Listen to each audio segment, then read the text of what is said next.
Hey there. Tonight we're going back, way back, to a time before Rome ruled the world, before concrete roads and stone amphitheatres, before Latin became the language of emperors. You are standing in the Apennine Mountains of central Italy, circa 450 BCE. You are a 17-year-old Samnite warrior named Varro, and you're about to learn why your people, and every other tribe in this fractured land, sharpen their spears when spring arrives. This isn't the history they taught you in school. This is about the brutal, practical, almost mundane reality of survival in ancient Italy, where warfare wasn't some grand philosophical endeavor, it was seasonal work, like harvesting grain or pruning olive trees. Every summer, without fail, the tribes went to war. The Samnites, the Umbrians, the Equi, the Volsci, the Sabines. They fought not because they hated each other, though they often did, but because the calendar and the grain stores and the grazing lands demanded it. So, whispering dim the lights, get comfortable, and let me take you back to a world where summer meant blood, where every young man knew his turn would come, and where warfare was as predictable as the harvest moon. Welcome to ancient Italy. Welcome to the season of spears. You wake before dawn in your family's stone hut, nestled on a hillside in the Samnite highlands. The air is cool, carrying the scent of wild thyme and yesterday's cooking fire. Your mother is already grinding barley in the corner, the rhythmic scraping of stone on stone, the only sound besides your father's snoring. You are 17 summers old, and today the elders will announce the Ver Sacrum, the sacred spring mobilization. Your hands are calloused from working the terraced fields that cling to these mountain slopes. For months you've been training with older warriors, learning to thrust with the short bronze spear, to lock shields in the testudo formation your tribe favors. Your body aches constantly. Your shoulders bear scars from practice bouts that got too enthusiastic. Outside, roosters begin their chorus. Other families stir. Soon the entire village will gather at the sacred grove, where the priests will read the auguries. If the omens are favorable, and they always are when grain stores run low, the war season will begin. You've known this moment was coming since you were old enough to understand words. Every Samnite boy does. You pull on your woolen tunic, still damp from yesterday's wash. The fabric scratches against your skin. You splash water on your face from the clay basin, the coldness shocking you fully awake. Your mother doesn't look up from her grinding, but you see her jaw tighten. She knows what today means. Today, you become a warrior. Today, your childhood ends. The sacred grove sits at the village's highest point, where ancient oak trees twist toward the sky like arthritic fingers. You walk there with your father, who says nothing. He fought in 17 summer campaigns before a Volscian spear ruined his knee.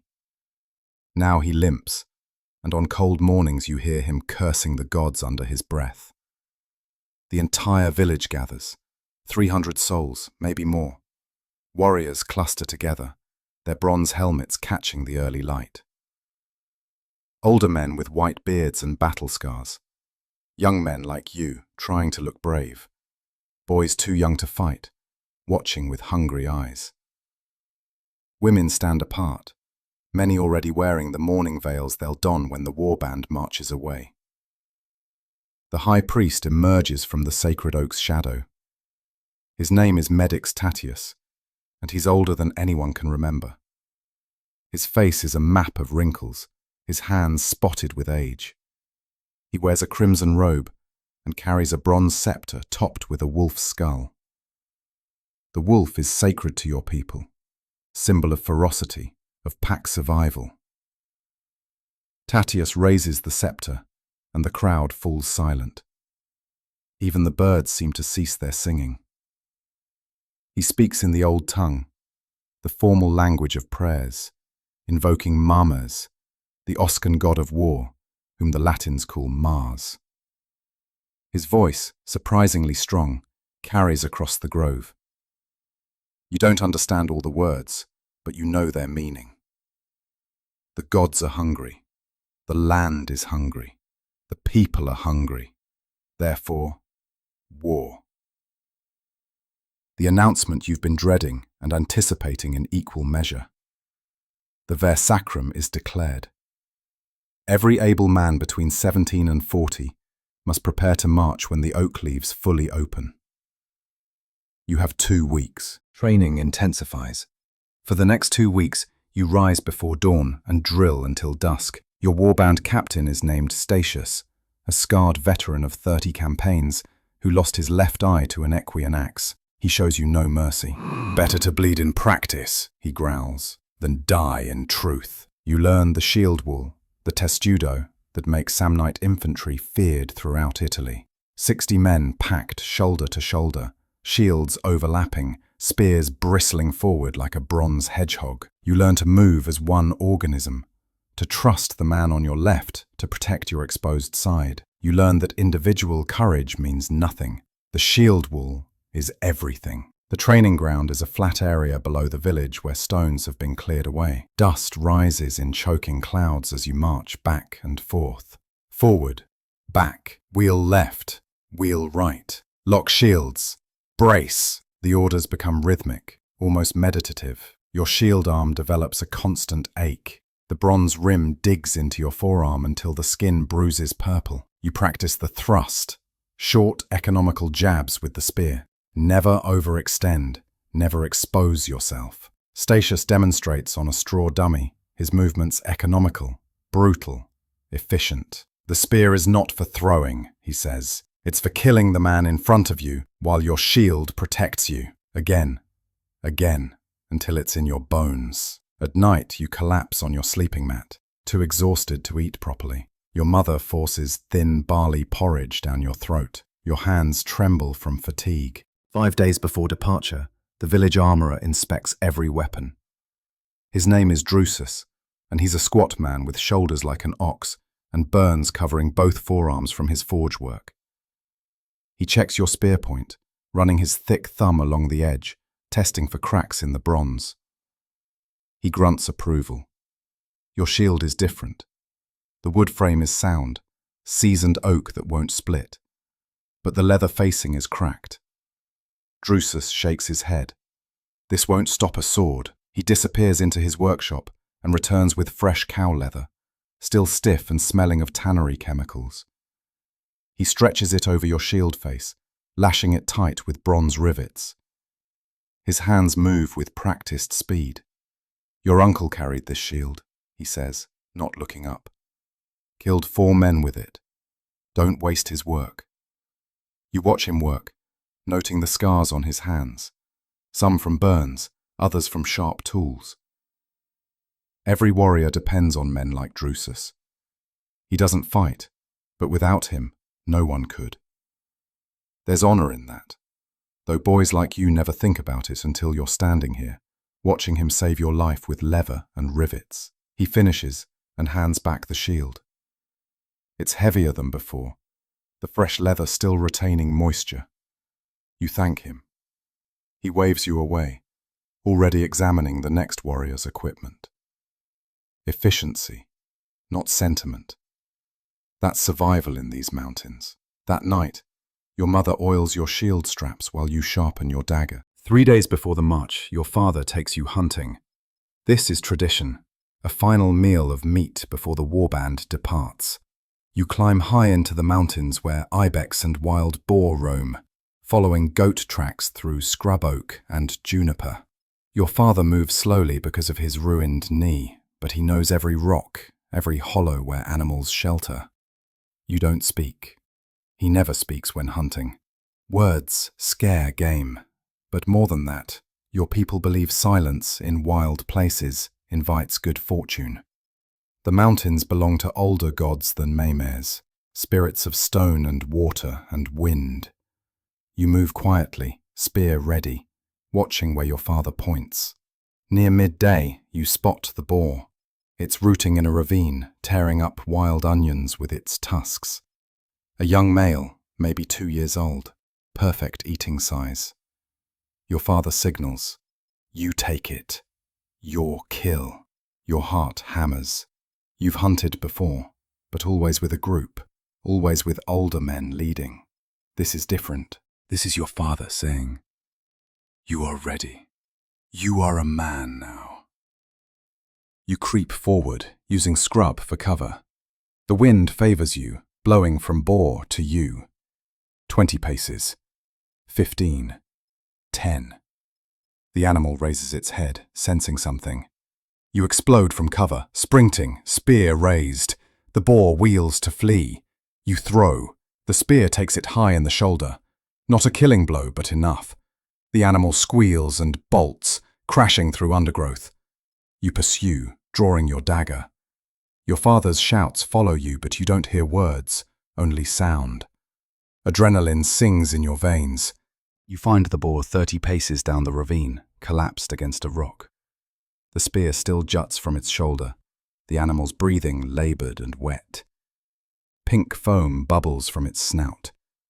A lung wound. It will die, but not quickly enough. You approach carefully. Wounded boars are dangerous, capable of gutting a man with those curved tusks, even as they die. The animal sees you and tries to rise. Fails. Its eyes roll white with terror and pain. You feel sudden, sharp pity. This is not glorious. This is simply necessary. You step forward, grab your spear shaft, and drive downward with your full weight, angling for the heart. The boar shudders. Blood gouts hot over your hands. Then stillness. Your father arrives, breathing hard, his bad knee clearly causing him pain from the descent. He looks at the boar, at you, at your bloody hands. He nods once. That's all, but it's enough. You've proven yourself. When he claps your shoulder, his grip is strong, and you see something in his eyes. Pride, yes, but also sadness. You understand. He's seeing you as a warrior now, no longer his little boy. That transformation has a cost, one father's pay. Together you field dress the animal. Your father shows you where to cut, how to remove the organs without tainting the meat. Your hands shake from adrenaline crash, but you follow his instructions. The work is bloody, messy, intimate. By the time you finish, the sun has moved considerably westward. You tie the boar's legs and sling the carcass on a carrying pole. 80 pounds of meat to haul down the mountain. That night, the village feasts. Your mother and sisters roast the boar over a great fire in the village centre, turning the spit slowly so the fat drips and hisses in the flames. The smell draws everyone from their homes. This is your contribution, your kill, and everyone knows it. Old women praise your mother for raising a proper warrior. Young girls glance at you differently now. You try not to notice, but you do. The meat is distributed according to custom. The best cuts, the tenderloin and ribs, go to the elders and to Statius, your war captain. The heart goes to the high priest for offering kamemas.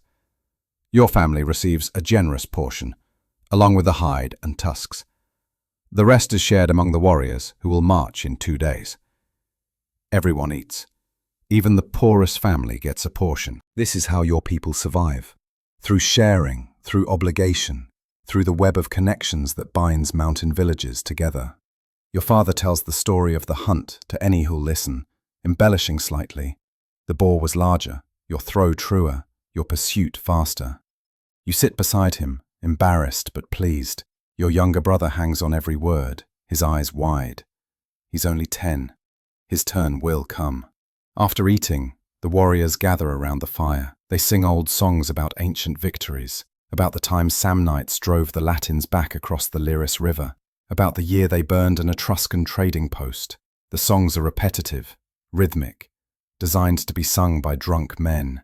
You don't know all the words yet, but you join the chorus. Your voice blends with theirs.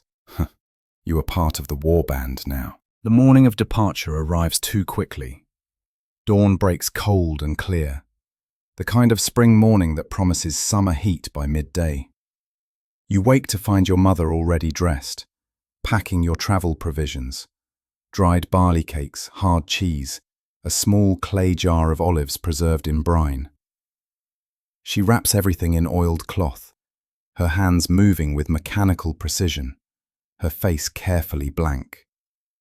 Your father helps you don your armor. First the padded linen undershirt to prevent chafing, then your uncle's bronze cuirass, a simple chest plate that covers heart and lungs, held by leather straps. It's dented from old impacts, but Drusus has checked it for cracks. Your father adjusts the straps, his scarred fingers fumbling slightly. "Too tight and you can't breathe," he mutters. "Too loose and it shifts when you move." The helmet comes last. He settles it on your head, adjusting the cheek guards. The bronze is cool against your skin, smelling of metal and old sweat. The world narrows to what you can see through the eye openings.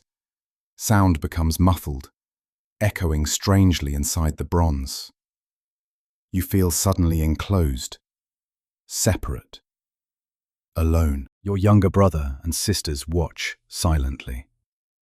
Your brother touches your spear, running his small hand along the shaft. "You'll come back?" he asks, his voice small. You nod. You have no idea if that's true. The statistics are brutal. 1 in 4 warriors doesn't return from their first campaign, but you can't tell him that. "I'll come back," you say, with stories. Your mother finally speaks. "Don't be brave. Be careful." She doesn't look at you. She can't. The warband assembles in the sacred grove where, 2 weeks ago, the Versacrum was declared. 140 warriors, the full strength of your village, and 2 neighboring hamlets. You take your assigned position, 3rd file, 5th rank, the same place you drilled for 2 weeks. Familiar ground, familiar faces on either side. Statius walks the formation, inspecting. He pauses before you, his one good eye studying your armor, your stance, and your grip on spear and shield. He grunts, neither approval nor disapproval, just acknowledgement. He moves on. You breathe again. The high priest Tatius appears, flanked by junior priests carrying offerings. A white lamb, drugged with herbs to keep it docile, stands on the sacred stone. Tatius chants in the old tongue, invoking maimers, invoking the spirits of dead warriors, invoking the mountain itself to protect its sons. His voice rises and falls like wind through pines. The sacrifice is quick. The knife, the blood catching in bronze bowls, the lamb's final kick. The priests paint symbols on Statius's shield with the blood. Ancient marks that mean victory and return. Statius raises the bloodied shield high. The warband, not words, just raw sound, the collective voice of men preparing to kill or die. Then the priests move through the ranks, marking each warrior's forehead with lamb's blood. When Tatius reaches you, his finger is hot and sticky.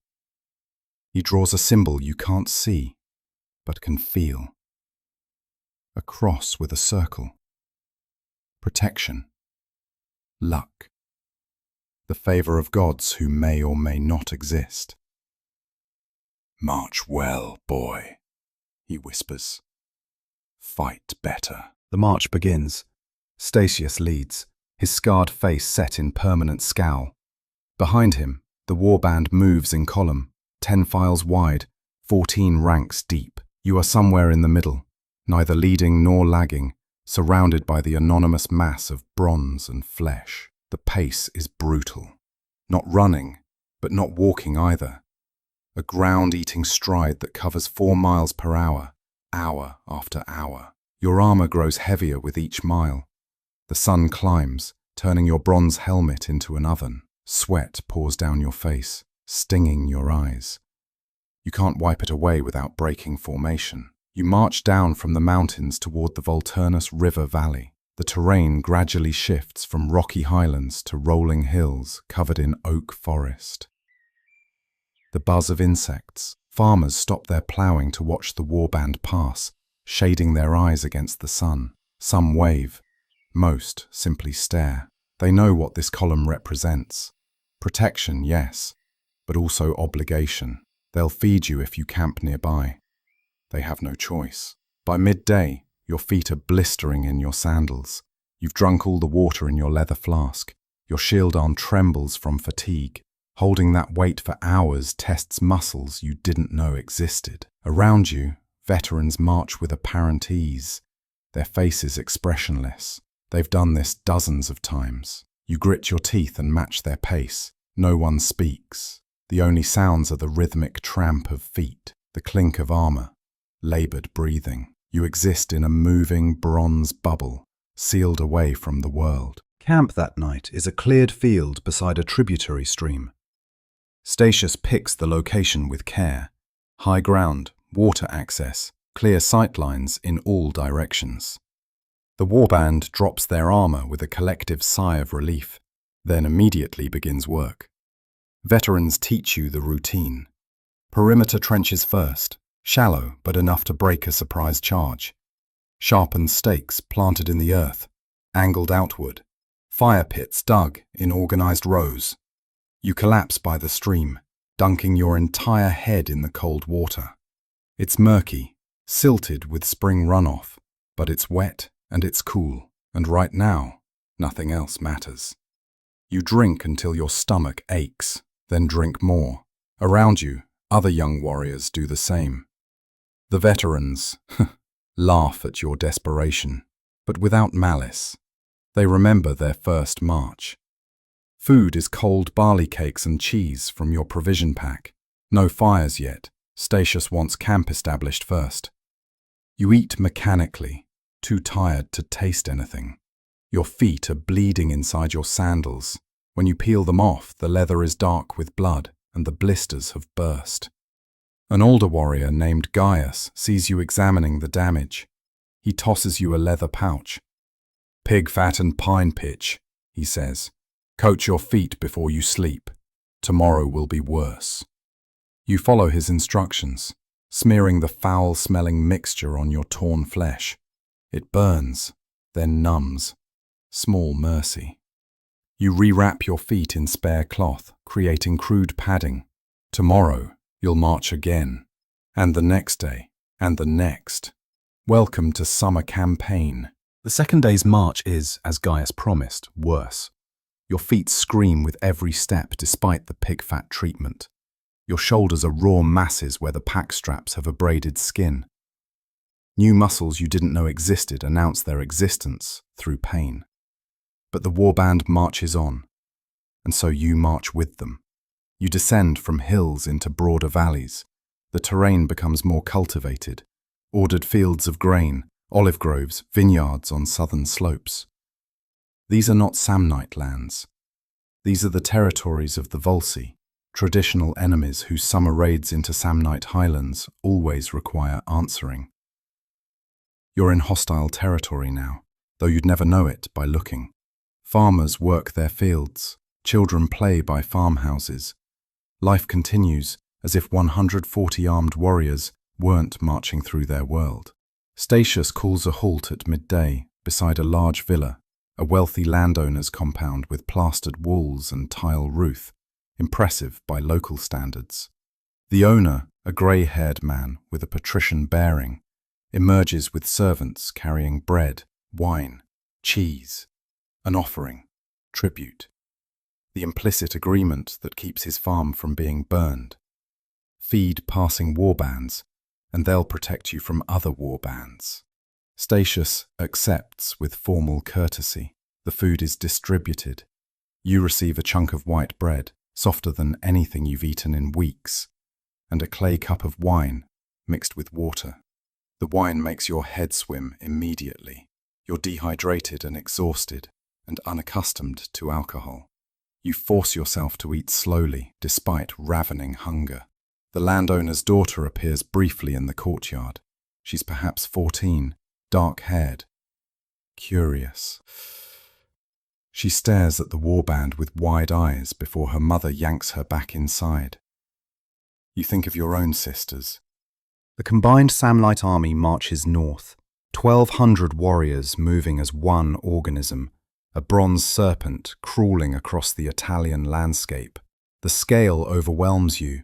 You're used to your 140-man warband. This is different. This is power. This is what makes Rome nervous, what makes the Latins fortify their borders. 1,200 mountain warriors, each one trained from boyhood, each one accustomed to hardship, each one bound by obligation and honor to fight for their people. The march discipline is stricter now. Scouts range ahead and on the flanks, watching for Equian scouts watching you. No one speaks. The only sounds are marching feet and equipment jingle. You move through contested territory, lands claimed by both Samnites and Equi, where farms are empty and fields untended, because neither side can hold them permanently. On the third day after leaving the rendezvous, the scouts return at a gallop. They found the Equian army, 900 warriors, camped near a hill fort called Montia. The Equi expected you. They always do. Summer warfare is scheduled, predictable as harvest. The Samnite commanders, a council of war captains including Statius, confer. Riders gallop between warbands carrying orders. Your band is assigned to the center of the battle line, the most dangerous position, but also the most honorable. Statius explains this without emotion. We hold the line.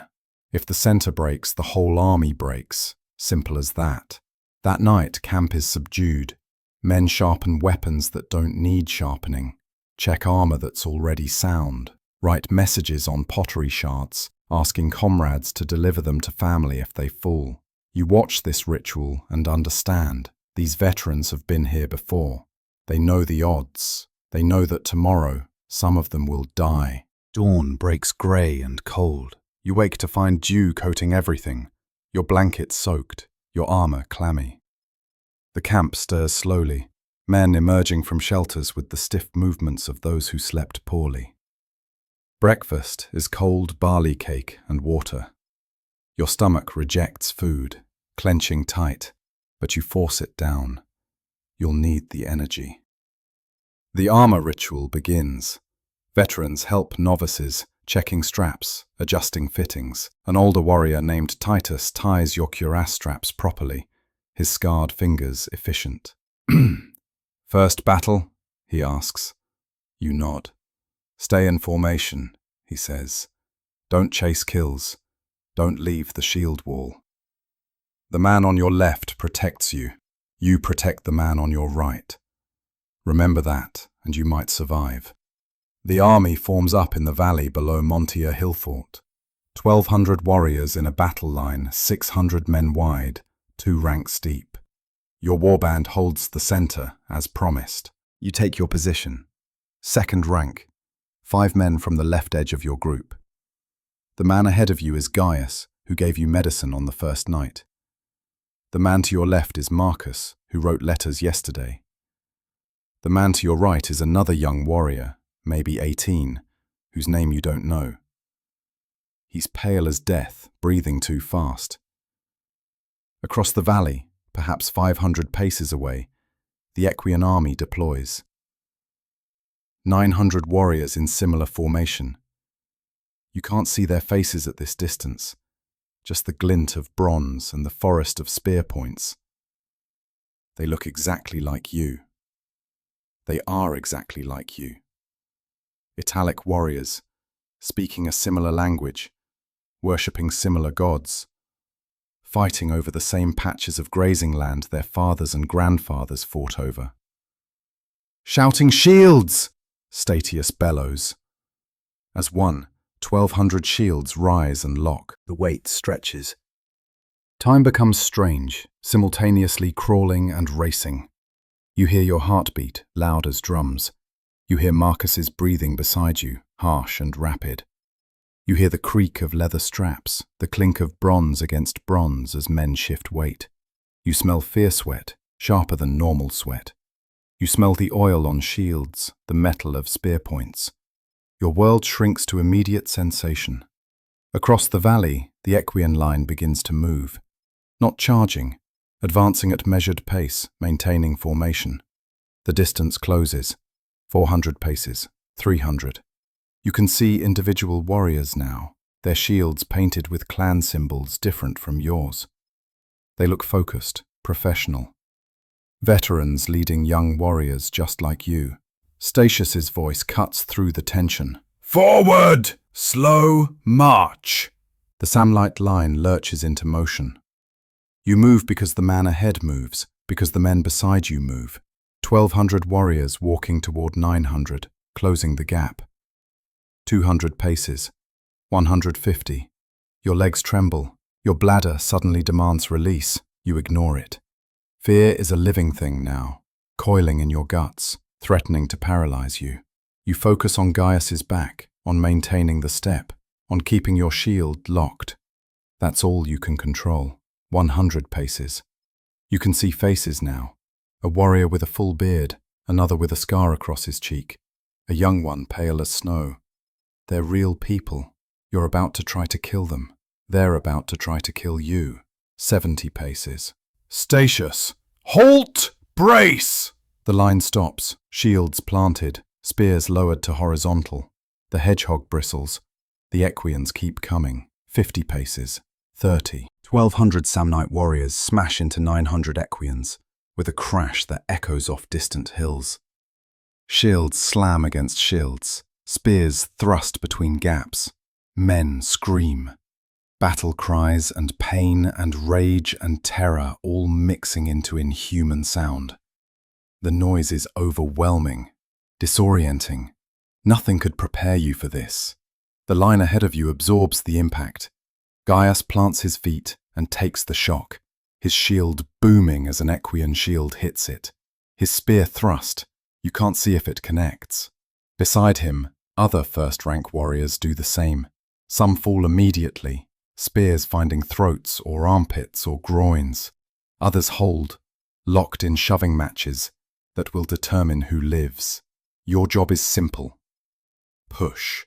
The second rank exists to add weight to the first, to plug gaps when men fall, to keep the shield wall from breaking. You lean into Gaius's back, adding your strength to his, helping him hold against the warrior trying to drive him backward. Your spear thrusts over his shoulder when openings appear, blind stabs into the press of bodies ahead. You have no idea if you hit anything. You just thrust. Withdraw. Thrust again. The young warrior to your right goes down. You don't see how. One moment he's there, next moment he's not.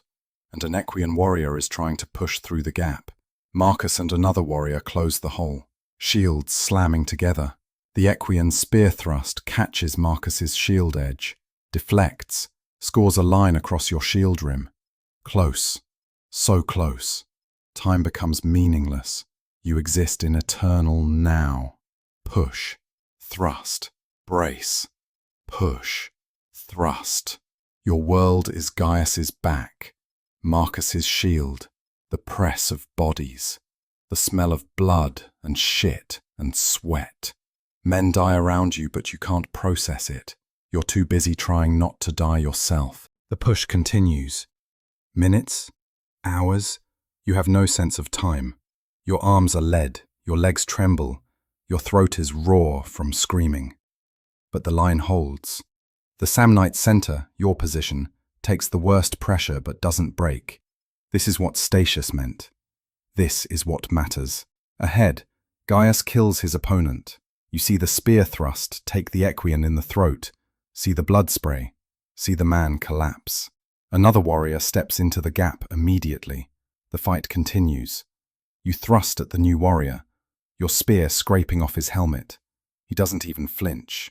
You thrust again, this time finding his shoulder, your bronze point punching through muscle. He falls back, screaming. Around you, the battle ebbs and flows. The Equian left flank begins to crumble. You can't see it, but you feel it. A ripple of changed pressure through the line.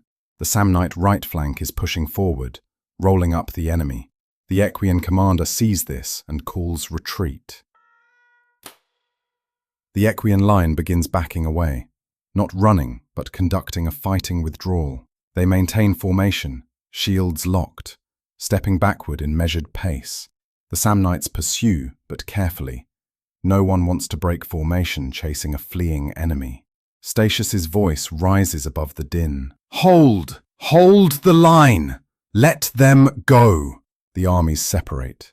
20 paces of bloody ground between them. Bodies lie scattered, maybe 200 dead and wounded combined. Mostly Equians, but plenty of Samnites too.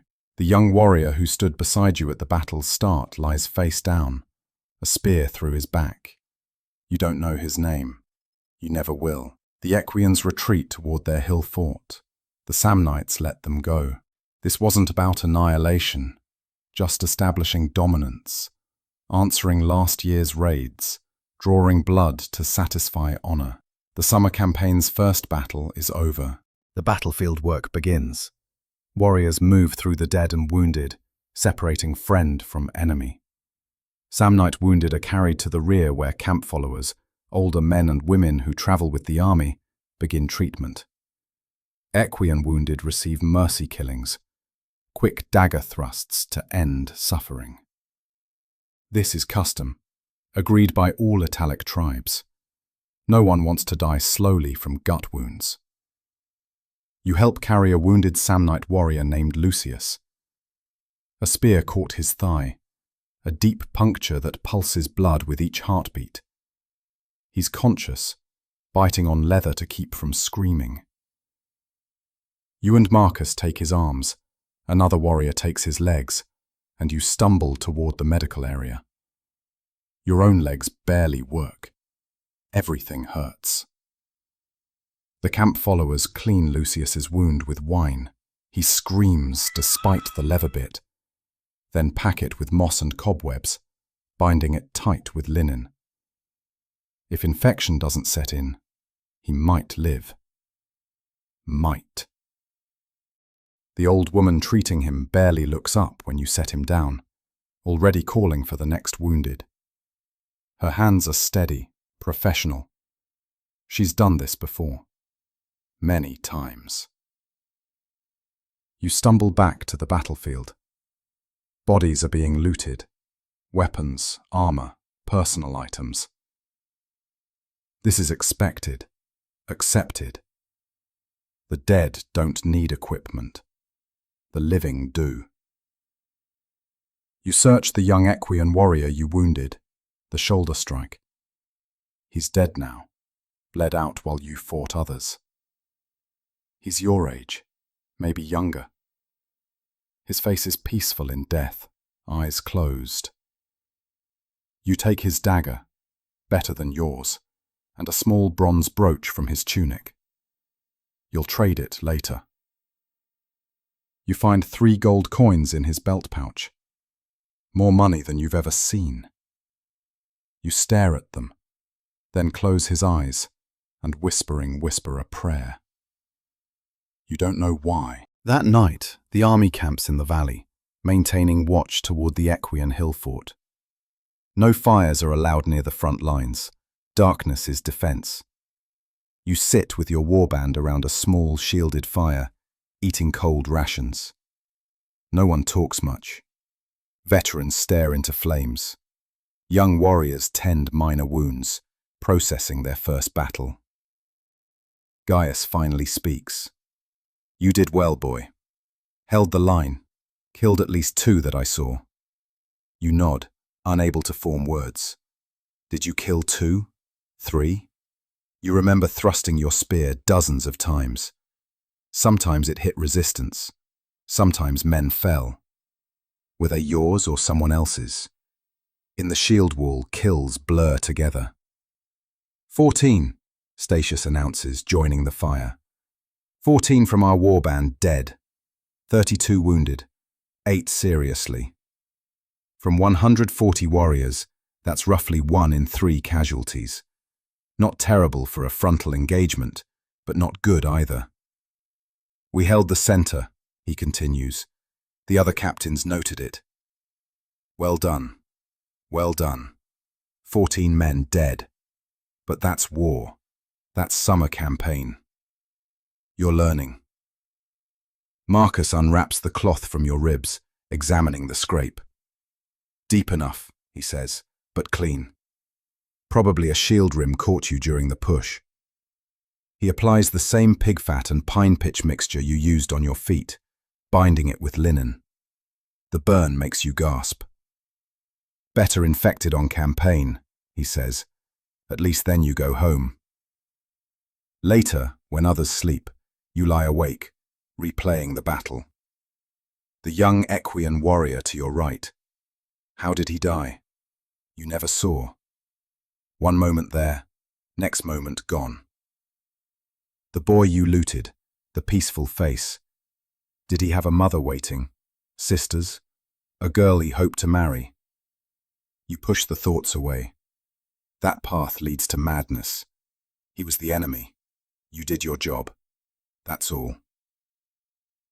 Sleep comes eventually, thin and troubled. The campaign continues.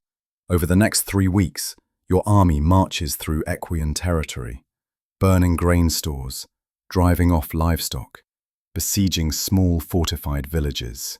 This is the real work of summer warfare. Not glorious battles, but economic destruction. Starve your enemy. Force them to terms. Establish that raiding Samnite lands has consequences. You participate in 2 more engagements, both smaller than the first battle. Skirmishes, really. Equian warriors defending their villages, fighting and then melting away into the hills. You kill men in these fights. You know you do because you see them fall. See your spear pull free, bloody.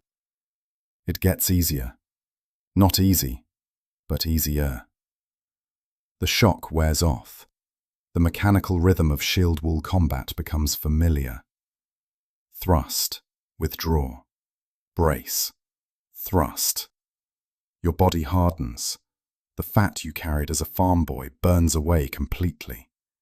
Your arms develop ropey muscle. Your hands callous over until you barely feel the spear shaft. Your feet toughen into leather. You learn to sleep anywhere, on rocky ground, in rain, standing up during brief halts. You learn to eat anything. Stale barley cakes, field mice roasted over fires, wild greens that taste like bitterness itself. You learn to loot efficiently. After each skirmish, you search bodies automatically, taking coins, good weapons, portable valuables. You trade with other warriors, building up a small collection of loot. The gold coins you took from the first dead Equian warrior have been joined by 20 more, plus silver, bronze jewelry, carved bone dice. Your family will eat well next winter, if you survive to deliver it. The landscape becomes familiar. These valleys, these hills, you learn them. That mountain means we're 3 days from the Equian capital. That river crossing means we're entering the disputed zone. Geography becomes tactical. Every feature is evaluated for defensive potential, water access, visibility. The turning point comes during a siege. The Equian capital, more fortified village than city, sits on a defensible hill, surrounded by timber palisade walls. The Samnite army surrounds it, cutting off escape and supply. The siege grinds on for 8 days. No assaults, that's too costly. Just waiting, starving them out, making the point that Samnite power can reach anywhere. On the 7th day, thirst-crazed defenders make a sortie, trying to break through to the river. Your warband holds the section they hit. 50 Equian warriors in a desperate charge, sacrificing formation for speed. They crash into your line with suicidal courage. The fighting is brutal, worse than the first battle. Desperate men fight harder. You take a spear thrust to your shield that punches through the wood and bronze facing, the point stopping a finger's width from your chest. Only your cuirass saves you. You snap off the shaft, leaving the point embedded, and keep fighting with a compromised shield. Beside you, Marcus goes down. An axe catches his helmet, crushing the bronze and the skull beneath. He drops without sound. You step over his body to fill the gap, locking shields with Gaius on the other side. The line holds. Barely. The sortie fails. The Aequians retreat back to their fort, leaving 30 dead, including their war captain. That night, the survivors inside the fort negotiate. Their terms? They'll provide grain tribute to the Samnites for 3 years, replace what they burned last autumn, and provide hostages to ensure compliance. The Samnite commanders accept. This is the goal. Not extermination, but submission. Acknowledgement of dominance. Summer campaign objectives achieved. Marcus's body is burned with other fallen warriors. You stand watching the pyre, remembering him giving you medicine that first night, him helping fill gaps in the shield wall, his letters written on pottery shards. Now smoke rising toward indifferent gods. The march home begins. The army breaks into constituent warbands, each returning to their own territories. Victory has been achieved, dominance established, tribute extracted, honor satisfied. But the cost sits heavy. Your warband left with 140 warriors. 63 return. The rest are dead, too wounded to march, or left behind with injuries that will kill them slowly. You carry Marcus's letters, tucked into your pack with your own accumulated loot. His family lives 2 valleys over from yours. You'll deliver them. You owe him that. The return march is slower than the advance. No urgency now, and everyone is exhausted, wounded, depleted. You stop more frequently. Camp is established earlier each day.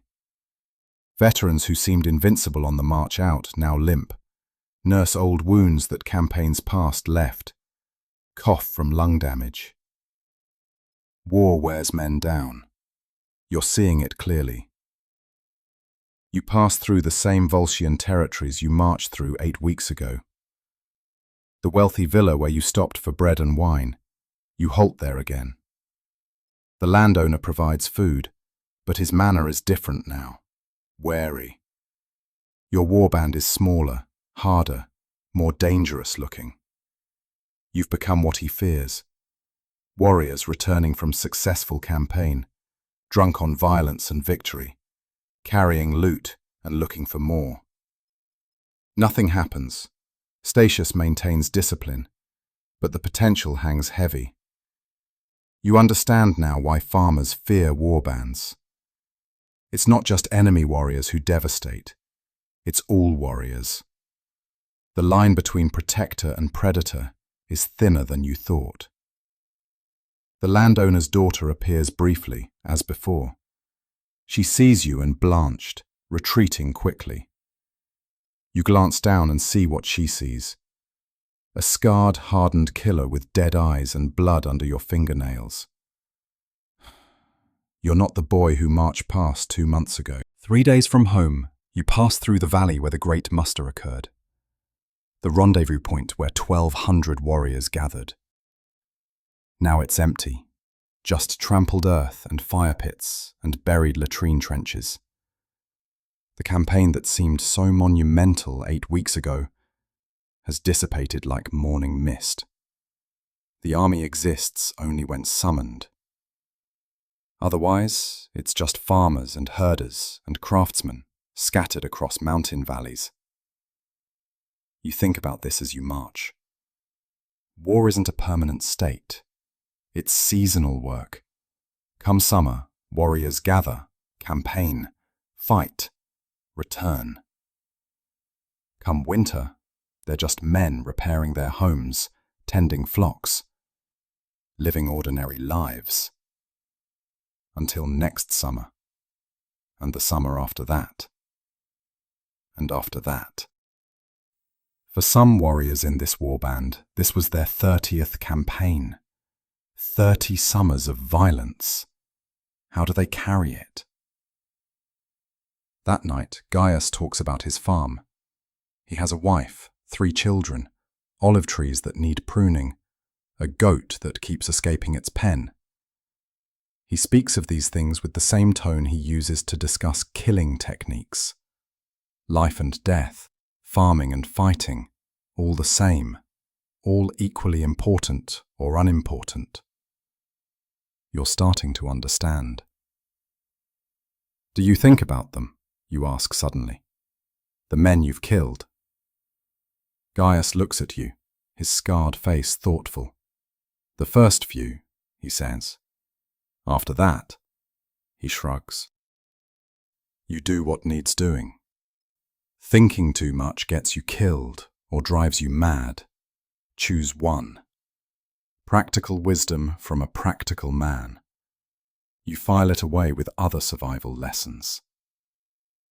You reach your home valley by evening, 3 days later. The sight of familiar peaks makes your chest tighten. Your family doesn't know if you're alive. They've been waiting 8 weeks, not knowing. Now they'll know. Your family sees you coming up the mountain path. Your younger brother spots you first. He's been watching the trail every day since you left, your mother later tells you. He screams your name and sprints down to meet you. You drop your shield and spear, kneeling to catch him as he barrels into you. He's crying and laughing simultaneously, hugging you hard enough to hurt your bruised ribs. Your sisters appear next, running from the compound, shrieking. Your mother follows more slowly, one hand pressed to her mouth. Your father limps behind her, faster than his bad knee should allow. They surround you, touching you, pulling you upright, talking all at once. You're alive! You're back. We heard the warband took heavy casualties. We didn't know.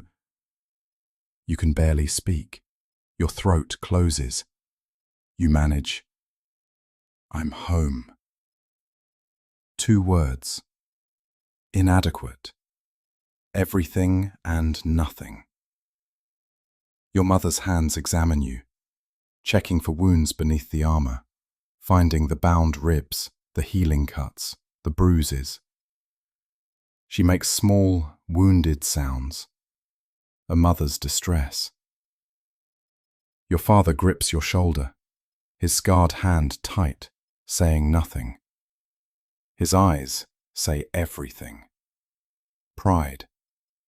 Relief. Understanding. He's been where you've been. He knows. That night, the family eats together. A feast by their standards. Roasted goat, fresh bread, cheese, the last of the winter wine. Your uncle's family joins, cousins you grew up with. They want stories. They want to hear about battles, about glory, about victory. You find you can't give them what they want. The words won't come. The experience doesn't translate. You tell them about the march, about making camp, about how many miles a day you covered. Simple things. Physical things. You don't mention the violence, the killing, the dead faces, Marcus dying, the boy you looted. None of that. Your father watches you dodge questions. He understands. Later, when others sleep, he'll sit with you and you'll talk. Or you won't talk. Either way, he'll understand. Adjusting to peace is harder than adjusting to war. War has rules, structure, clear purposes. Peace is complicated. You're expected to return to farm work, to ordinary life, as if nothing happened. But everything happened. You work the terraced fields with your father and brother, harvesting late summer barley. The physical labor is familiar, but you're different. Your body moves efficiently, conserving energy, alert to surroundings. You scan the tree line constantly, checking for threats that don't exist. When your brother makes sudden movements, you flinch, hand moving toward a weapon you're not carrying. Your father notices. "It takes time," he says one evening, his voice quiet. The war stays in you for a while. The watchfulness, the dreams. You haven't told anyone about the dreams. Marcus dying on repeat, the Equian boy's peaceful dead face, the moment your spear first killed. Your father knows anyway. "It fades," he says. "Not completely, but enough. You learn to live with it." The village holds a ceremony for the fallen. 22 names from your village and the 2 hamlets, including Marcus. His family receives his letters. You deliver them personally, watching his mother read words written by a son who thought he might not return. She thanks you, crying silently. You stand awkward, useless. What comfort can you offer? Other veterans gather sometimes, drinking weak beer, not talking about the campaign, but not talking about anything else either. Their presence is enough. They understand the weight you carry. Gaius is there, telling stories about his escaped goat that make everyone laugh. The laughter feels good, normal, human. You're grateful for it. Your younger brother asks about battle, wants details, wants glory. You tell him it's not glorious. He looks disappointed. Autumn arrives. The leaves turn, the air cools, and the rhythm of mountain life continues. Olives must be harvested, grain stored for winter, animals brought down from high pastures. You participate in all of it, your body remembering old skills, your hands learning again to be gentle instead of deadly. You visit Marcus's grave sometimes, a cairn of stones on the hillside where warriors are laid to rest. 22 cairns from this summer alone. More from previous years. The hillside is filling up. You sit there, not praying exactly, just being present, remembering. The other young warriors from your village who survived do the same. You don't speak to each other at the graves, but you nod in recognition. Shared experience, shared survival. The high priest Tatius dies of autumn fever. He was ancient, older than anyone remembered. The village buries him with full honors. His replacement is younger, more vigorous. Life turns over. Generations pass. The cycle continues. You spend an evening with Gaius, helping him repair his olive press. He talks about his oldest son, 14 now, who'll be eligible for the Ver Sacrum in 3 years. "I don't want him to go," Gaius says quietly. But he'll go. They all do. "Did your father try to stop you?" "No," you say. "He knew I had to." "Aye," Gaius agrees. Knowing doesn't make it easier, though. You understand now what your father felt watching you arm for war. Terror, pride, helplessness. The knowledge that this is necessary, that every generation must defend their land, their people, their way of life. But also knowing that some won't return. Winter approaches, and with it a kind of peace. The campaign season is over. No more war until next spring's thaw, next summer's heat. The Aequi tend their wounded and count their dead. The Samnites do the same. And both sides prepare for the cycle to begin again. You sit one evening with your family, grinding barley, while your mother weaves and your father sharpens tools. Ordinary tasks, ordinary life. Your younger brother chatters about a girl he likes.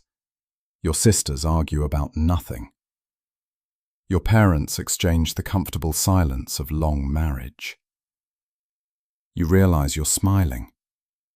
Not happiness exactly, but something close. Contentment, maybe. You survived. You're home.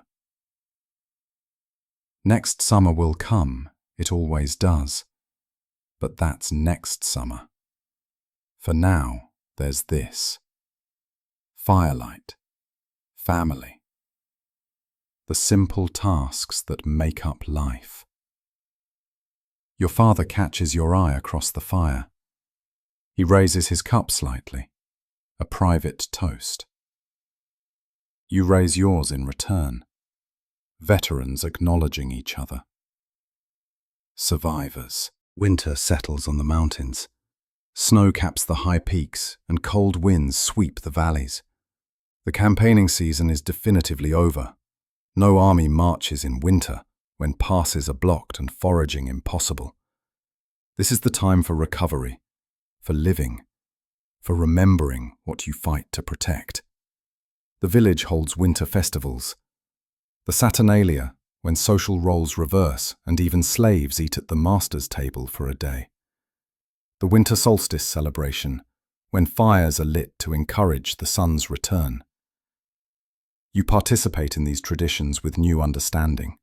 This is what civilization is. Not just war and defense, but also joy, community, shared rituals that bind people together. You're sought out now by younger boys, the 10 and 11-year-olds who see you as a hero.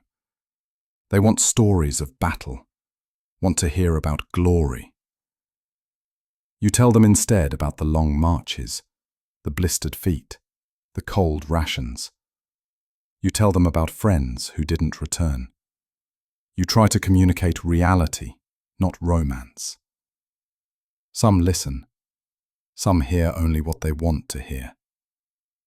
One boy, maybe 12, asks, "Were you scared?"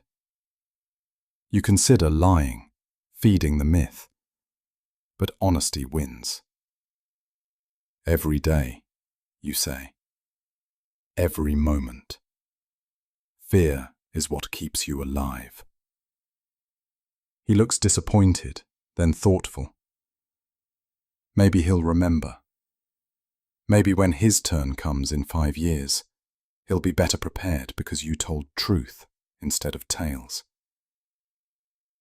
You help your father with winter repairs, the eternal maintenance that keeps a farm functional, fixing stone walls, patching the roof, repairing tools, tanning leather. Work that's never finished, never glamorous, absolutely necessary. Your hands remember these tasks, finding peace in their familiarity. The loot you brought home, the coins, the bronze jewelry, the weapons, has been transformed into practical goods. New ploughs, better tools, warmer blankets, winter wheat seed. Your family eats better this winter than previous ones. That's what the summer campaign bought. Survival. Not glory. Survival. Spring comes slowly to the mountains, snow melting in fits and starts, revealing the brown earth beneath. The passes open, trade resumes, and with the warming weather comes the inevitable. Preparation for summer campaign. You knew it was coming. Veterans always know. But knowing doesn't make it easier. The village begins the familiar ritual, sharpening weapons, checking armor, training young men who've reached fighting age. Your brother is only 11, still 3 years from eligibility, but he watches everything with hungry eyes. You see yourself in him and feel cold fear. Statius, promoted to senior captain after the last campaign, begins organizing.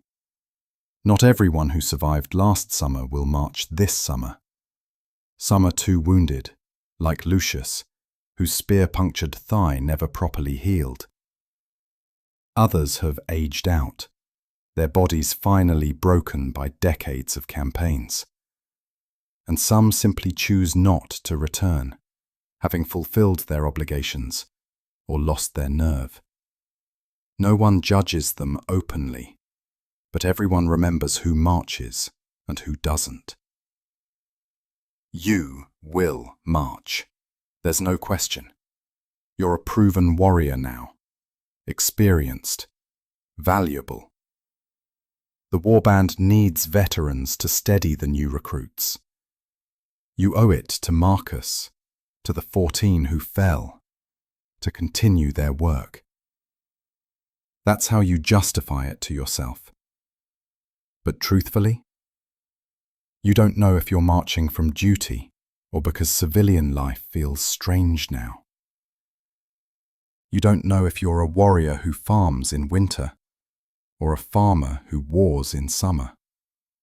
The line has blurred. Julia, the girl you've been courting, asks if you'll march. You nod. She doesn't argue, doesn't cry, doesn't beg you to stay. She simply says, "Come back." 2 words. Exactly what you need to hear. Your mother is quieter this time, less openly distressed. She knows you survived once. Maybe you'll survive again. Or maybe she's simply resigned to the cycle. Your father helps you prepare your equipment, checking every strap, every fitting, passing on lessons learned from his 17 campaigns. This is how knowledge transfers. Father to son, veteran to recruit, generation to generation. The Ver Sacrum is declared again. Different year, same ritual. You stand in the sacred grove with the other warriors, 42 from your village this year, smaller than last summer's muster. Some positions are unfilled, casualties not yet replaced. The 14 empty spaces are felt. 21 young warriors receive the blood mark for their first time. You remember standing where they stand, terrified and excited and naive. You were all 3. They are too, though they don't know the terror part yet. They will. You're assigned to the front rank this year. Veterans go in front, where the killing happens, where the line must hold. It's an honor. It's also more dangerous. You accept it without comment. This is your place now. The march begins, and muscle memory takes over. Your body knows this routine. The pace, the rhythm, the weight of armor and weapons. The new recruits struggle, as you did. You offer advice when asked, water when needed, but mostly you let them learn through suffering. It's the only way lessons stick. You pass the villa where you stopped twice before. The landowner is older, greyer, more bent. His daughter is nowhere to be seen. Married off, you assume, to some other valley. Life continues, everywhere, for everyone. The warband is just passing through, touching lives briefly before moving on to its violent purpose. The rendezvous is smaller this year. Only 800 warriors gather instead of 1,200. Last summer was costly, and not all villages recovered enough to send full warbands. But 800 Samnite warriors is still a formidable force, enough to make the Volsci nervous. This summer's target, Volscian territory. They raided Samnite farms last autumn, burned a hamlet, killed civilians. Blood requires blood. The cycle continues. The Volscian campaign is different from last year's Equian war. The Volsci are more numerous, better organized, and fighting on ground they know intimately. The first engagement is an ambush. Volscian warriors hidden in an oak forest, hitting the Samnite column's flank as it passes through. You're in the 4th file when arrows start falling. Not many. These tribes don't emphasize archery, but enough to cause chaos. Warriors drop, screaming. The column halts, confused. Volscian warriors pour from the tree line, trying to roll up the flank before the Samnites can form proper battle line. But you're veterans now. Statius's voice cuts through panic. "Shield wall! Face left! Form on me!" Your body obeys before your mind processes. You wheel left, lock shields, brace. Other veterans do the same. Within 30 seconds, a ragged but functional line faces the Volscian charge. They hit hard. Your shield booms with impacts. Your spear thrusts mechanically. Throat, armpit, groin. The killing zones drilled into muscle memory. A Volscian warrior breaks through the line to your right. You pivot, shield bash him off balance, spear thrust through his ribs. He goes down. You step back into position. The line holds. The ambush fails because the Samnites don't panic. The recruits panic. Some break and run. But the veteran corps holds firm. That's enough. After 15 minutes of brutal close combat, the Volsci withdraw. They inflicted casualties, but didn't break the army. Tactical defeat for them. You help retrieve the recruits who fled. Some are ashamed, expecting punishment. Statius simply says, "Everyone runs once. You ran today. Don't run tomorrow." Practical wisdom. Fear is understandable. Repeat failure is not. That night, you write a letter on a pottery shard, addressed to Julia. Alive, thinking of you. Home when summer ends. You give it to the camp follower who handles such things. If you die, she'll deliver it. If you live, you'll deliver it yourself. Either way, Julia will know. The campaign grinds on through summer. 3 more battles, smaller than the first but constant. Skirmishes, raids, the endless grinding work of economic warfare, burning farms, seizing livestock, destroying infrastructure. The Volsci give as good as they get, raiding Samnite supply lines, ambushing foraging parties, making every mile cost blood. Your warband is down to 31 effective warriors by midsummer. Not all killed, some wounded badly enough to evacuate home, others sick with camp fever, a few dead from infected wounds. But the result is the same. Your combat effectiveness is halved. You kill more men this summer than last. You've stopped counting. The faces blur together. Volscian warriors are just enemies now, not people. You know this is wrong. Know you're losing something important. But the alternative is being paralyzed by conscience. So you shut it away. You do your job. You survive. Gaius dies in a skirmish near a river ford. A Volscian spear takes him in the throat. Pure bad luck. The spear thrown blind over a shield wall. He bleeds out in seconds. You hold his hand as he goes, his eyes wide and surprised. He was 43, survived 31 campaigns. Luck runs out eventually. You take his final message, words for his wife and children, delivered to a camp follower. You keep his lucky dice, the ones he carried every campaign. Someone should remember him beyond just another cairn on the hillside. The Volsci sue for peace in late summer. Terms are negotiated. They'll pay grain tribute, return captured livestock, provide hostages. The Samnite commanders accept. The campaign ends. Not victory, just exhaustion on both sides. Mutual agreement to stop bleeding until next summer. The march home begins. 26 warriors from your village's original 42. You're one of them. Gaius isn't. 14 more empty spaces at the sacred grove. Home again.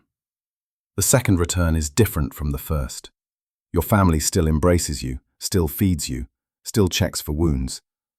But there's distance now. They see what's happening to you, the flatness in your eyes, the automatic vigilance, the way you flinch at sudden sounds. You're here physically, but part of you remains on campaign, always. Julia visits. You walk with her through autumn fields, trying to remember how to talk about normal things. She tells you about her summer, harvesting, weaving, helping her mother, ordinary life. You tell her about what? You can't. The words don't come. The gulf between your experiences is too wide. You're different, she says finally, not accusatory, just observing. I know, you admit. Will you come back? I mean, really come back? You don't have an answer. You hope so, but you don't know. Your brother, now 12, watches you with complicated expression. Still admiration, but also wariness. Perhaps beginning to understand what war actually costs. You catch him looking at Gaius's dice, which you keep in your pack. He was a good man, you tell your brother. 31 campaigns. Died in a skirmish that didn't matter, in a war no one will remember, for reasons that made sense to someone but not to him. That's war, not glory, just death. Your brother nods slowly. Maybe he hears you, maybe not. You visit the warriors' hillside. 14 new cairns from last summer, 16 from this summer. 30 warriors dead in 2 years from just your village. The hillside fills steadily. You wonder when it will run out of space. You wonder when your cairn will join them. Statius visits one evening. He's aging rapidly. 38 campaigns have broken him down. You'll take a squad next summer, he says, not asking, telling. You're ready. The young ones need experienced file leaders. You nod. This is promotion. This is recognition. This is also more responsibility, more weight, more lives depending on your decisions. It doesn't get easier, Statius says quietly. You just get better at carrying it. Winter passes. Spring returns.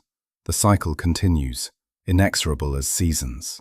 You prepare for your third campaign with the resignation of someone who knows this is now your life.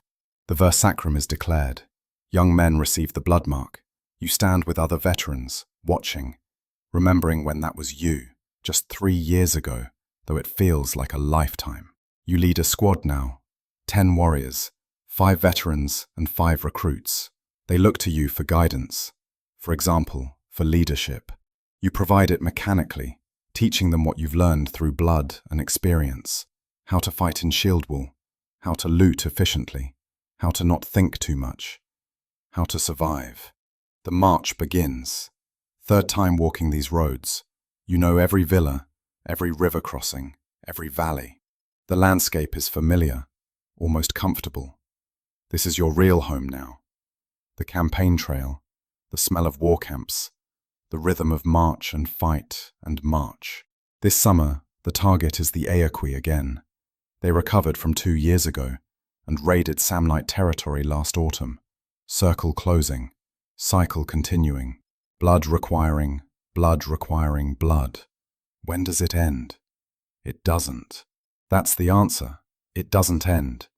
Each generation fights the same wars, against the same enemies, over the same land. Forever. The first battle is familiar. Shield walls colliding, the grinding push, the intimate killing. Your squad performs well. You lose only 1 man, a recruit who breaks formation chasing a fleeing enemy and gets surrounded. You warned him. He didn't listen. He dies. You feel nothing. Can't afford to. After the battle, a young warrior in your squad, maybe 17, first campaign, asks if it gets easier. You remember asking that question. You remember the answers you received. No, you tell him honestly. You just get emptier. He looks disturbed. Good. Truth is disturbing. The 3rd campaign ends like the first 2. Blood exchanged, tribute extracted, hostages taken, armies dispersing until next summer. Your squad returns home with 7 of its original 10. Not terrible odds, but 3 more cairns for the hillside, 3 more families grieving, 3 more empty spaces at the sacred grove. You are 19 years old. You have survived 3 summer campaigns. Statistically, you've beaten significant odds. Most warriors don't survive 3, but survival has costs beyond body count.